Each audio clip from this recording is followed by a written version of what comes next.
while since I've done a riding voiceover other than for my progress video with Sassy, so I thought it would be fun to do a voiceover of one of my more recent rides. And currently I am just trotting Sassy along, trying to get her to soften before I canter. Our canter transitions still aren't great, but they are getting a little bit better. I noticed a lot throughout this video that my leg was swinging a lot, my lower leg, specifically around my ankle area. I do struggle a lot with keeping my ankle area still, but for this particular day, I didn't realize my stirrup leathers were very uneven on each side. So my left leg had, I think, like 3 or 4 down. And then I had my right leg, I think the second hole from the top. So they were definitely very uneven, and I figured that out before I started jumping. But here I am coming down for a trot transition, trying to get her to soften a little bit. And we are going to be cutting across the diagonal soon to change direction. But I'm just getting her to soften, kind of stretch out a little bit. And her flat work is getting better, but she was pretty tense this day, especially getting closer to jumping because she got excited for jumping, and we haven't jumped in a while, but she could definitely anticipate that. Her trot's looking really nice right here. Just trying to get her to soften a little bit more. So here I am crossing the diagonal. I will be changing my posting diagonal in a second. She softened a little, and we definitely could have gone into the corner a little bit more. And I am trying to get her to soften on the bit a little bit more to try to make our canter transitions a bit more relaxed because we do struggle with them.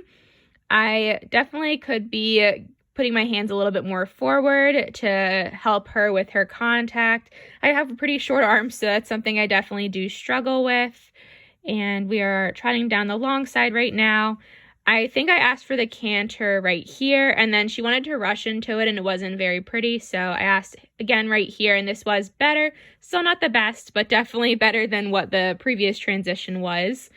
And here we are cantering along. I could tell she was starting to get a little bit strong. I tried to sit the canter as best as possible. I also experimented with half seating a little bit to see how she decided she wanted to move.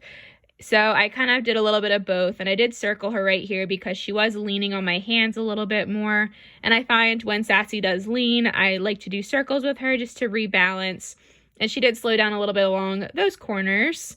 And we are cantering along the long side right here. I really should be trying to sink my butt into the saddle and sit the canter, as well as lifting my hands and putting them more forward just to help us both out. And then I brought her down to a trot, trying to get her to soften more, and then I brought her down to a walk. This is where the ride starts to get a little bit uglier because I started jumping with Sassy, and she was actually trying to rush at the trot this day too. As you can see, she's getting very tense and ended up cantering a couple strides before, so my eck over the fence was not good. I tried to release to not catch her in the mouth, and then I did ask her to halt right here because she was just getting strong.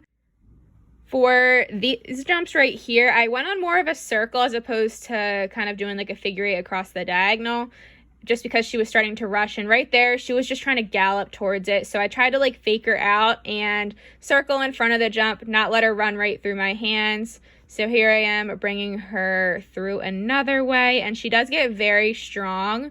So I also circled around that. And we're going to try to come back around the other side. I had to do this a bunch of times for several different jumps because she was just getting so strong and a bit anxious too.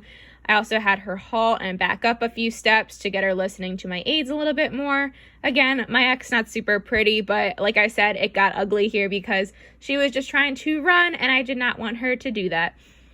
So I'm coming back up to the jump right here. I think she does rush and kind of jumps like a deer. She was getting very heavy, so I did slow her, and then I had her kind of hop over the jump. I gave her pets after, and I tried to put my hands forward as much as possible to not catch her in the mouth. Here I decided I wanted to try to canter it, but keep it somewhat calm. So as you can see, she got very bouncy, and it wasn't a very pretty jump, but she didn't rush it as much as she was trying to rush when I was trotting her. I asked for a flying change right here, but I didn't quite get the back end. And here I am cantering again. She's getting strong. I'm trying to sit back. And I did try to not hang on her mouth too much, but sometimes when she just puts her head up, she kind of just hits herself in the mouth with the bit. And I try to just keep a consistent contact without shortening my reins even more. And then here we are just kind of trotting into a jump the other way. And this is the one I actually ended with. I tried to shove my hands forward as much as possible. I probably still got her a little bit in the mouth just because she kind of jumped really deer-like. But that was the last jump. It wasn't the best jump school we've had. We haven't jumped in a few weeks. But anyway, thank you so much for watching. Please subscribe if you haven't already, and I'll see you guys in the next one. Talk to you later. Bye.